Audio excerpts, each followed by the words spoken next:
Вітаю, друзі! Я Оксана Девисенко, і в цьому короткому відео розкажу вам про те, як гарно зимує в Волинській області лаванда і як погано зимує лавандин.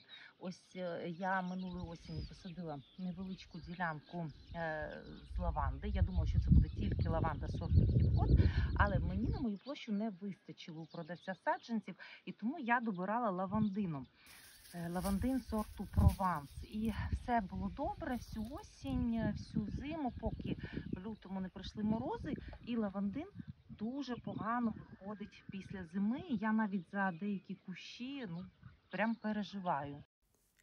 А так виглядає сьогодні моя лаванда. Вона посаджена в один тиждень з лавандином, але подивіться, яка красуня. Зелена, пахуча, свіженька. Є кущики, які також трошечки підмерзли, але частково і це зовсім не той вигляд, як у лавандина.